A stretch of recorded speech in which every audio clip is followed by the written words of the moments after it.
Hi everyone, Richard here at Calvin Wazoo, bringing you another video. And this one is semi-regular series about my punk music.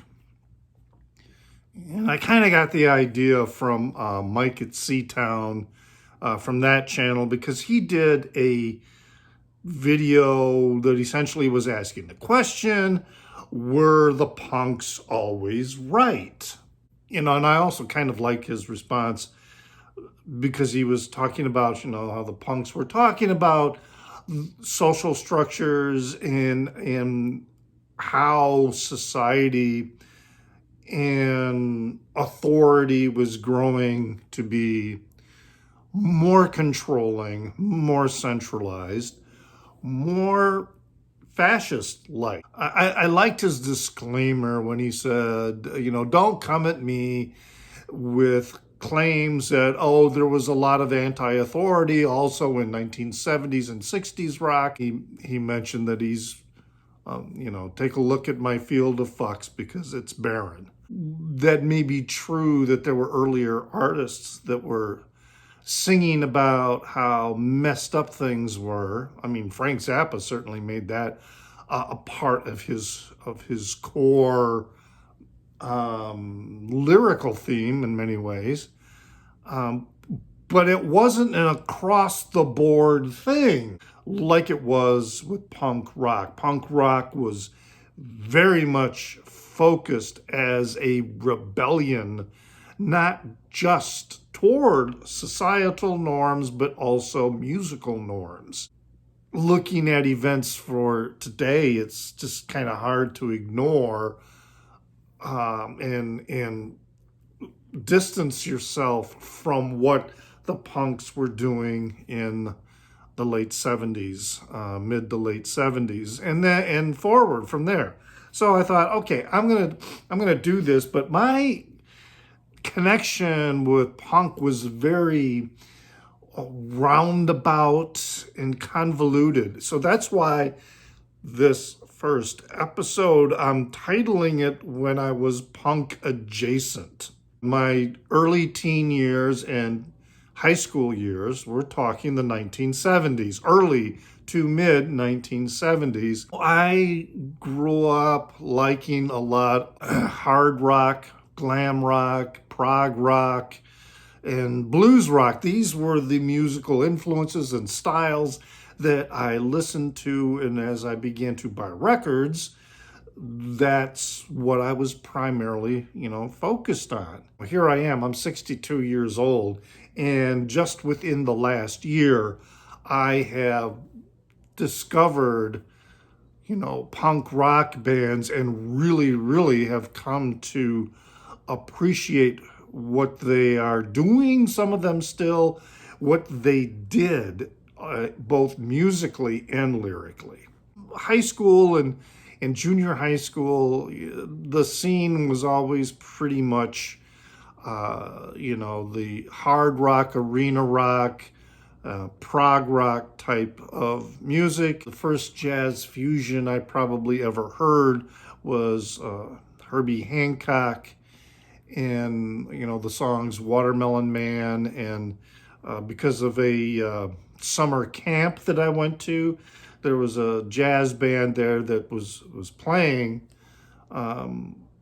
Watermelon Man and other songs that were released on the same album. I was there for a writing group, so that was my artist. I played the saxophone and was in the high school band, and I really appreciated seeing these kids my own age, 16, 17 years old, playing in this jazz band that was set up at this summer camp kind of thing that was at Michigan Technological University. And but by and large, that was pretty much my only exposure to jazz fusion at that time. It wasn't until I went to college that my musical horizons started to really expand and diversify.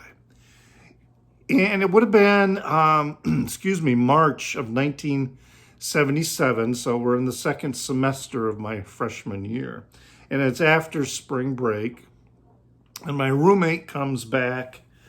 And I lived in northern central Michigan.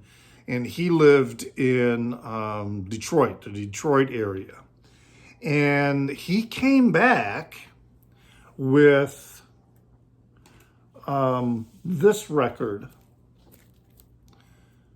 Iggy Pop, The Idiot. So this was released in March that year of 1977. So, I mean, this was a brand new record that he was bringing back after spring break. And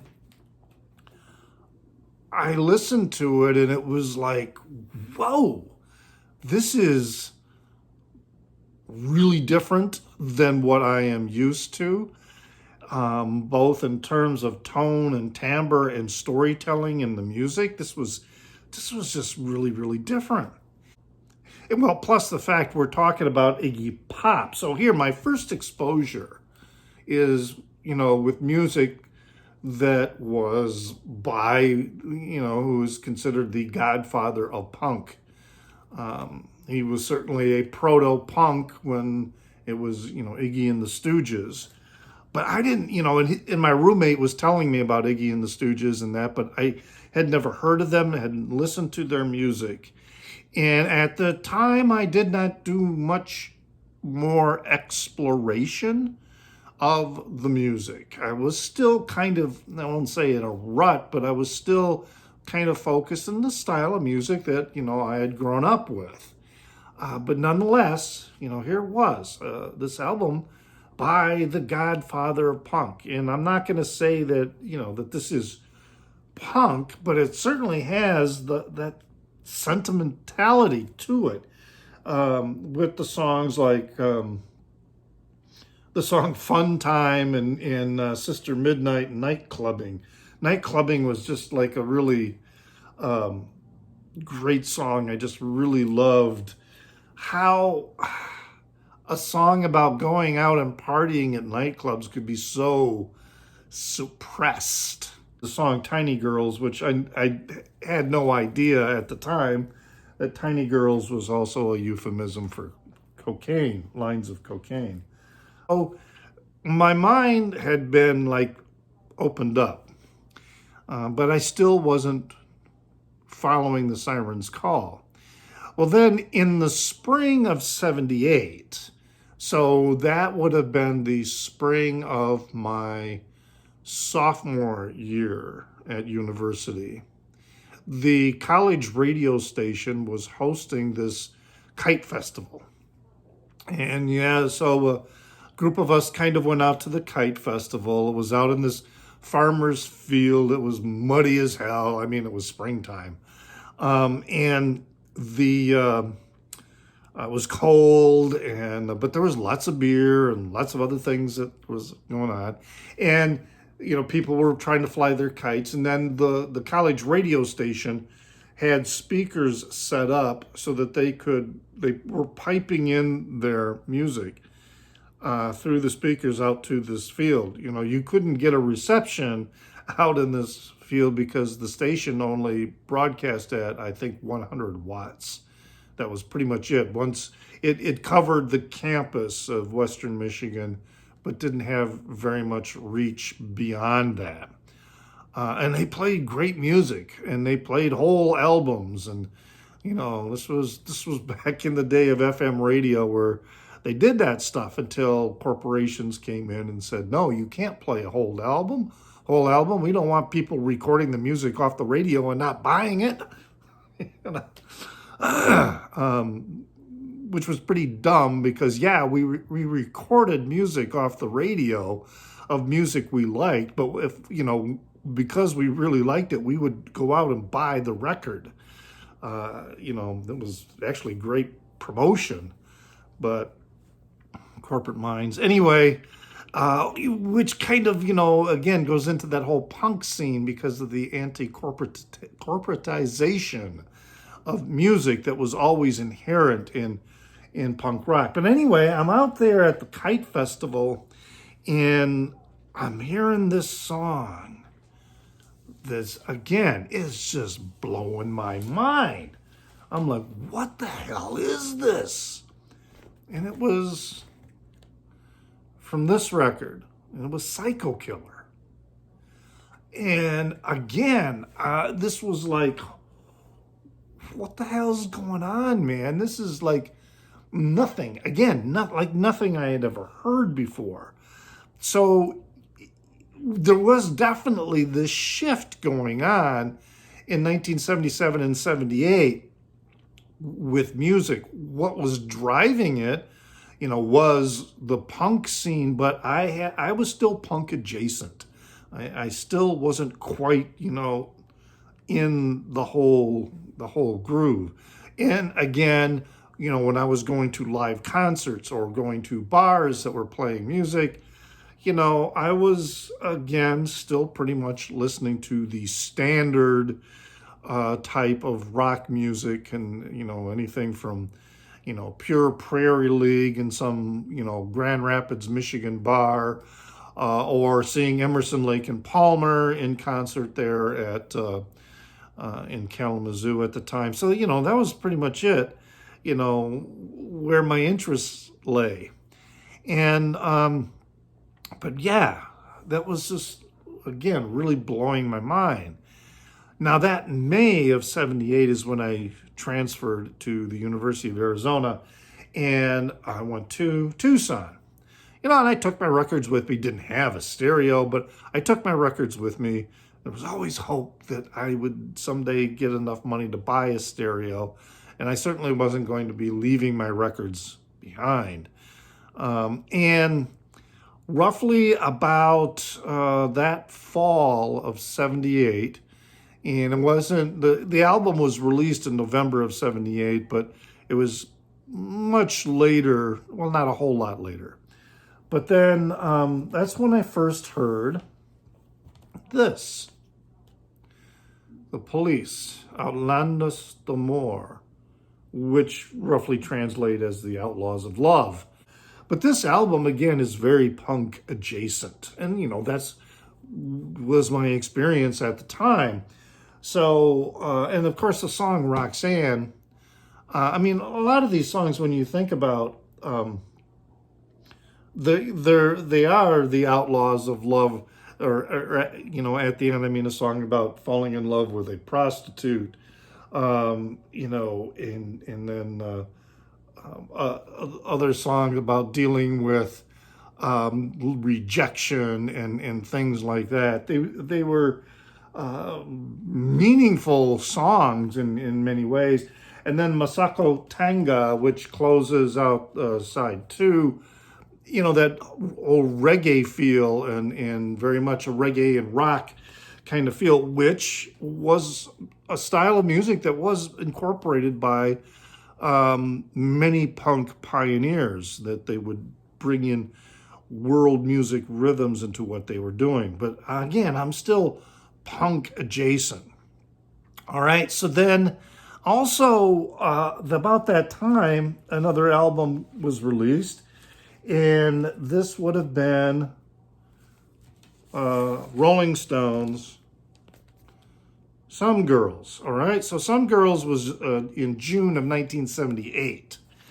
I didn't necessarily hear it, though, for the first time until later in the year when I moved.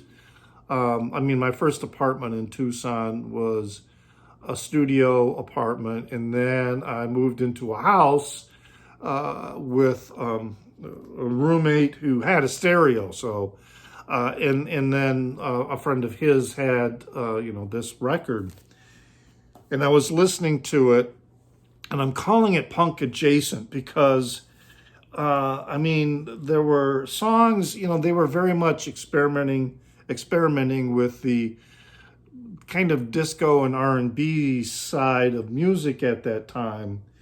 But when you start thinking about When the Whip Comes Down, or Shattered, or Respectable, again, these songs were very much punk adjacent. And this was also the first time I really liked the Rolling Stones. I mean, I liked some of their material, but I was never that interested in the Rolling Stones. Didn't buy any of their records. I think I had Between the Buttons and their Satanic Majesty's Request, and that was it. But some girls had that feel of being punk adjacent. I wasn't aware of that because I still hadn't discovered punk. And then one day I was browsing in the record store. So this would have been 1980. The record was released in December of 1980, so it could have been that year in December when it was first released, or it could have been, the following January or whatever. But the point is, I'm in the record store and I see this. And I saw that album cover. And I was like, holy shit. And then on the back. And this is not an original, but I had the original release, and I bought it just on that right there. Now, it was years later that that I came to realize an album cover concept that they copied from an Elvis Presley album. Elvis Presley, The Clash. So I got the album, brought it home, and started listening, and I was an immediate fan. I mean, this is an incredible double album. All four sides are just freaking amazing. Solid all the way through with the opener, London Calling. And then other songs, The Clampdown, Guns of Brixton, Death or Glory, Lovers Rock, Four Horsemen. I mean, it's just these songs. I just played this record over and over and over again. And then, of course, I discovered, the hidden track, which is Train in Vain. It wasn't listed, but there was this other song that was on the record. So I seriously was playing this a lot, over and over. So here I am now immersed into real punk. It's interesting that, you read about how influential the Sex Pistols were to many bands. The weird thing is I wasn't aware of the Sex Pistols at that time. And in the U.S., the band that probably was cited by a lot of people as an influence to start playing, punk rock was the Ramones. And again, at that time, I didn't know who the Ramones were. So The Clash, that was my introduction. Then when this album came out, I'm going to keep it inside the sleeve here because it's a Japanese pressing with an obi. But this album came out, all right, so London Calling came out in, when was that? I have it written down here so I could remember. December of 1979. And then in December of 1980 is when Sandinista came out. And The Clash were playing a tour, and they were playing in Tucson at the Civic Center, and I really wanted to go. But I can't remember exactly the reason. I think it was because I had to work that night of the show, and I couldn't get anybody to cover my shift, so I had to go, and I missed the concert. I think it was the day after, or maybe 2 days after the show, I was in a mall and a record store, and that's when I bought my original, at that time, don't have it anymore, but my original Sandinista. And the guy in the record store, the cashier, is this big, huge guy. Although I think he was also standing on a raised platform behind the counter. So that made him even bigger. And then he had this like big scar, stitches across his eyebrow, and his face was kind of bruised up. And I'm buying the record, and he goes, "Oh man, this is an awesome, this is killer. Were you there at the show?" And I said, "No, man, I couldn't go because I had to work." And he goes, "Ah, it was an awesome show. That's how I got this." I was kind of like, okay, maybe I'm glad I didn't go to the show. But anyway, got it home and started listening to it. And again, totally amazing. I mean, it's 3 albums. It's a lot of music. And there's probably a valid argument that can be made to say that, it could have been 2 albums or 3 sides. And Rolling Stone also, they kind of noted that in later articles, they were talking about both London Calling and Sandinista. They called London Calling the Clash's Exile on Main Street. And it really was, in that, it was solid music all the way through, 4 sides. Every song is just killer. Very much like Exile on Main Street. And it was a defining album for The Clash, very much like Exile became a defining album for the Rolling Stones. And then Sandinista, the magazine Rolling Stone compared to the White Album. And I get that too, in that, the White Album is another brilliant album in my opinion. I like all the songs, but yeah, it's like a lot of songs that might have done better on, if they separated them out into 2 releases perhaps. And then there are some people say that, that there's a lot of songs on the White Album could just be cut out altogether. They shouldn't have been released in that double album sets. So, I get that, and you can say that to a degree about Sandinista. It's just a lot of music, and it can initially strike you as meandering, but I still view it, 6 sides, I still view it as a really incredible, solid album. Now, released earlier than Sandinista, but after London Calling, was this other one. It's an EP, The Clash, Black Market Clash. And I remember the first time I heard this, I was having dinner with a coworker and his wife. They invited me over for dinner, and I can't remember why.